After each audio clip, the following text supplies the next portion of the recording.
सभी को राम राम। तो बहुत सी मेरी माताओं बहनों की 90% पेंशन आ चुकी है, सभी को बहुत बहुत बधाई। और 10% अभी भी रहती है, चिंता ना करें, आज और कल में सबकी आ जाएगी। आज और कल में जो 10% रहती है सबकी आ जाएगी, जिनकी पेंशन आईडी नवंबर में बन चुकी थी। तो सभी को बहुत बहुत बधाई। और आप लोगों ने मुझ पर इतना विश्वास जताया, इसके लिए बहुत बहुत आपके सहयोग के लिए बहुत बहुत धन्यवाद सभी का। और अब मेरी कुछ जो नई माताएं बहनें हैं जिनकी अभी तक पेंशन आईडी नहीं बनी है, तो वो चिंता ना करें, आपको कुछ पॉइंट बताऊंगा। जो नए भाई बहन जुड़े हैं वो भी ध्यान कर लें, आपको कुछ पॉइंट बताऊंगा। आपको उन पॉइंटों का ध्यान रखना है, इधर उधर भटकने की जरूरत नहीं है, आपको कोई पैसा बर्बाद करने की जरूरत नहीं है। सारा काम ऑनलाइन है और आपका काम जरूर हो जाएगा, चिंता ना करें। जिस महीने पेंशन आईडी बनती है उसी महीने से आपकी पेंशन शुरू हो जाती है और आगे से मिलनी शुरू हो जाती है। तो सबसे पहले तो जो सबमिट और कंप्लीट वाले मेरे भाई बहन हैं जिनके अटके हुए हैं सबमिट और कंप्लीट पे, नंबर एक पॉइंट तो जो सबमिट वाले जब अपडेशन करते हैं, सबमिट वाले अपडेट स्कीम करते हैं, तो वहां पे आप पूरा अमाउंट 2100 भर दें। एक बार वो आपको दिखाएगा कि आपकी जो है इनकम जो 1 लाख से ऊपर जा रही है, लेकिन आप उसको नेक्स्ट करेंगे तो ओटीपी आ जाएगा। यदि आपको फिर भी डर लगता है कि नहीं हमें तो 1 लाख से नीचे ही रखनी है, तो फिर आप अमाउंट 2083 भर दें, ताकि आपका अमाउंट जो है 1 लाख से आपकी पेंशन फैमिली आईडी में इनकम 1 लाख से नीचे रह जाएगी। 2083 भर दें, वरना आप 2100 भर दें, कोई घबराने की जरूरत नहीं है। पीछे भी मेरी बहुत सी माताओं बहनों ने भरे थे, उनकी पेंशन भी आ गई है, सब कुछ ठीक चल रहा है, कोई दिक्कत नहीं आई। फिर जो कुछ हमारे नए भाई जुड़े हैं, नई माताएं बहनें जुड़ी हैं जिनको ज्ञान नहीं है, एक बार फिर जल्दी जल्दी आपको बता दूं। सबसे पहले तो आपको चेक कैसे करनी है कि आपकी पेंशन आईडी बनी है या नहीं बनी है। एक तो अभी तो साइट चल नहीं रही, 2-3 दिन से, सुबह चली थी थोड़ी सी देर, लेकिन अभी चल नहीं रही है। सबसे पहले तो आपको गूगल पे हरियाणा पेंशन टाइप करना है, हरियाणा पेंशन। उसके बाद आपके सामने एक ऑप्शन आएगा लाभार्थी विवरण, लाभार्थी विवरण पे आपको क्लिक कर देना है। फिर आपको 3 ऑप्शन मिलेंगे, पेंशन आईडी, खाता संख्या, आधार नंबर। आप अपना आधार नंबर डाल के चेक कर ले, आधार कार्ड का नंबर डाल के चेक कर ले। यदि आपका स्टेटस खुल के आता है तो आपकी पेंशन आईडी बन चुकी है। कुछ मेरी माताएं बहनें जो पेंशन आईडी है उसको एप्लीकेशन आईडी समझते हैं, जो लाडो लक्ष्मी ऐप पे एप्लीकेशन आईडी है, आवेदन संख्या, वो आपकी पेंशन आईडी नहीं है।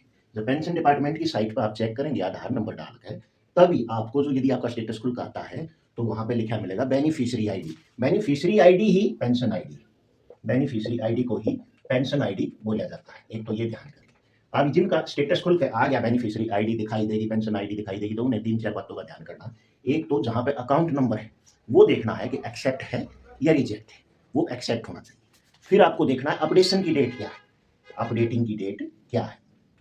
अपडेटिंग की डेट, अब जिनकी नई पेंशन आईडी बनी है उनकी नवंबर की तो मिलेगी नहीं, दिसंबर की मिलेगी। यदि दिसंबर की कोई भी तारीख है तो आपकी पेंशन आईडी बन गई है। अब अगली किस्त सरकार जब भी डालेगी आपको पैसे जरूर मिलेंगे, यदि आपका खाता भी एक्सेप्ट है। अब जो बहुत से अटके हुए हैं सबमिट पे, कंप्लीट पे, वो क्या दिक्कत है, उसमें 2-4 पॉइंट है। या तो फार्म भरते समय कोई छोटी मोटी हमसे गलती हुई, यदि नहीं हुई है तो आपने क्या करना है, सबसे पहले तो एक नया पॉइंट जो उभर कर आ रहा है आप चेक कर लें। पैन कार्ड में लोगों के नाम में फर्क है।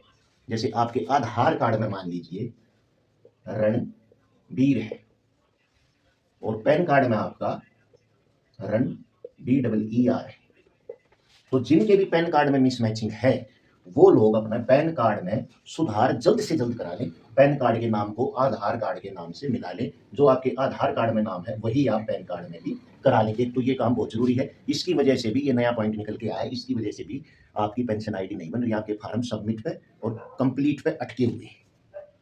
अब आपको क्या, एक जो बहुत दिक्कत है, पीछे भी मैंने बताया था और अब फिर बता देता हूँ। जो हमने बिजली बिल लगाए हैं, बिजली बिल हमने लगाए हैं और वो बिजली मीटर नंबर जो हमने डाला है, यदि उनका सालाना 24,000 से ज्यादा बिल आता है तो यहाँ पे भी समस्या है। इन लोगों की भी पेंशन आईडी बनने में समय लग रहा है। ये बन तो जाएगी लेकिन इसमें बहुत समय लग रहा है, लोगों के फार्म सबमिट और कंप्लीट पे अटके हुए। एक बहुत जरूरी बात है, बहुत सी मेरी माताओं बहनों के पास मैसेज आई हुई कि आप अपने आधार कार्ड को अपडेट कराएं, आधार कार्ड को अपडेट कराएं। ये बहुत सी मेरी माताओं बहनों के पास मैसेज आई हुई। ये जरूरी नहीं है जिनकी पेंशन आ चुकी उनके पास नहीं आई है, जिनकी पेंशन आ चुकी उनके पास भी आई है, वो भी ध्यान कर ले, और जिनकी नहीं आई है वो तो ध्यान कर ही कर ले। जिसके पास ये मैसेज आ गया है, नमूना आपको दिखाई दे रहा है, जिसके पास ये मैसेज आ गया है वो अपना आधार कार्ड अपडेट जरूर करा ले 31 दिसंबर तक, और हो सके तो जल्द से जल्द, आज और कल में, परसों में फटाफट करा ले। ये बहुत जरूरी है। इसकी वजह से भी जो है आपका काम रुका पड़ा है। एक फैमिली आईडी में आप चेक करें, फैमिली आईडी में महिलाओं की स्कीम में महिला का नाम मिलेगा, महिला के सास ससुर का नाम जो है वो सही है। यानी जैसे आपके पति के नाम के सामने पति की माता और पिता का नाम है, तो वो चेक कर ले आधार कार्ड में और फैमिली आईडी में सेम होना चाहिए, अलग अलग नहीं होना चाहिए आधार कार्ड में और फैमिली। फिर जिस महिला का आवेदन किया है उसके माँ बाप के आधार कार्ड में और फैमिली आईडी में आपकी में जो महिला का नाम है उसके आगे माँ का और फिर पिता का नाम है, वो आधार कार्ड से मिलान कर लें, दोनों नाम सही हैं या गलत हैं। यदि गलत हैं तो आप फटाफट फैमिली आईडी में उसको ठीक करा लें। खुद से नहीं कर सकते तो सीएससी वाले के पास पहुंच जाएं और अपना नाम ठीक करा लें, महिला के माँ बाप का या फिर पति के माँ बाप का, जिनके भी नाम में मिसमैचिंग है फटाफट नाम को ठीक करा लें। और फिर एक जो बहुत जरूरी बात है, अभी बहुत से हमारे लोगों के इस वजह से रुके हुए थे, अब तो उनकी पेंशन बन भी गई है और वो पेंशन ले भी रही है, लेकिन आपको ध्यान करना है सबमिट और कंप्लीट वाला को, जिनका अभी रुका पड़ा है, जिनका काम हुआ है, आप फैमिली आईडी में चेक करा लें कि आपका अकाउंट नंबर सही है। अकाउंट नंबर आपका फैमिली आईडी में एक एक डिजिट मिला लें, अकाउंट नंबर उस महिला का जिस महिला का आवेदन किया है और आईएफएससी कोड सही है या नहीं। यदि ये चीज गलत होगी तो आपको बाद में बहुत समस्या आएगी, तो ये चीज आप चेक करा लें और कोशिश करें, भले ही आपने लाडो लक्ष्मी योजना में दूसरा अकाउंट दे दिया, ठीक है, लाडो लक्ष्मी में आपने दूसरा अकाउंट दे दिया हो, लेकिन जो आपका अकाउंट और आईएफएससी कोड आपका फैमिली आईडी में वेरीफाई है, यदि वो संभव हो और वो चालू करा सकते हैं तो उसी को चालू करा दें। 99% आपकी पेंशन उसी अकाउंट में आएगी जिनका फैमिली आईडी में जो अकाउंट दे रखे हैं। ये उनके लिए है जिनके दो अकाउंट है, जिनका एक है उनको तो दिक्कत है ही नहीं। फिर एक मेरी बहुत सी माताएं बहनें कमेंट करती हैं कि क्या हम कंप्लेंट लगा दें। देखिए, कंप्लेंट आप लगा सकते हैं, लेकिन कंप्लेंट जब बहुत जरूरी हो तभी लगाएं। ऐसे बेवजह रिक्वेस्ट आप ना लगाएं, रिक्वेस्ट तभी लगाएं जब बहुत ज़्यादा जरूरी हो, वरना ज़्यादा कंप्लेंट नहीं लगाएं। ज़्यादा कंप्लेंट लगाने से आपका फार्म रिजेक्ट हो जाएगा, रिजेक्ट नहीं होगा तो डिले हो जाएगा। तो आप ये चीज़ ध्यान रखें। एक सभी जैसे जो हमारे पुराने साथी हैं, जब शुरू से जो हमारे साथ जुड़े हुए हैं, लगभग 1 महीना पहले ही मैंने चैनल शुरू किया है, जो 1 महीना पहले से मेरे साथ जुड़े हुए हैं, उनको तो यकीन है। आप जो नए हैं तो आप भी ध्यान दे लें, एक तो ज़्यादा परेशान ना हो, इधर-उधर भटकने की ज़रूरत नहीं। ये 2 किस्त तो आपकी अब नहीं आएँगी, जो पहले आ चुकी हैं जिन मेरी माताओं बहनों की, वो आपकी अब नहीं आएँगी। अब आपकी यदि पेंशन आईडी आज भी बन जाती है या 1 दिसंबर को भी बन गई है, तो उनकी आगे किस्त आएगी, अभी नहीं आएगी। एक तो शांति बनाए रखें, इधर-उधर ज़्यादा भटकेंगे तो फिर लालची लोग आपका फ़ायदा उठाएँगे। पैसा ज़्यादा बर्बाद ना करें, जो ज़रूरी है वही काम कराएँ, ठीक है?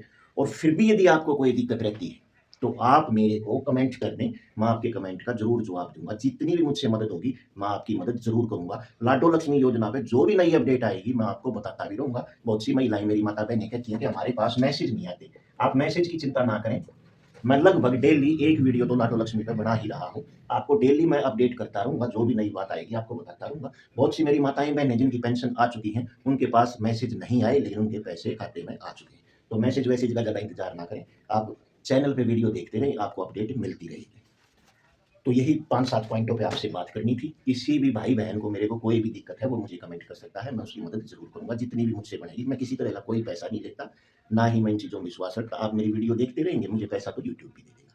तो यही 2-4 बात आपसे करनी थी। फिर भी यदि कोई गलती रही है, तो उसकी हाथ जोड़कर माफ़ी माँगता हूँ और सभी मेरे भाइयों को, बहनों को, सभी माताओं, बहनों को जय हिंद, राम-राम, जय भारत।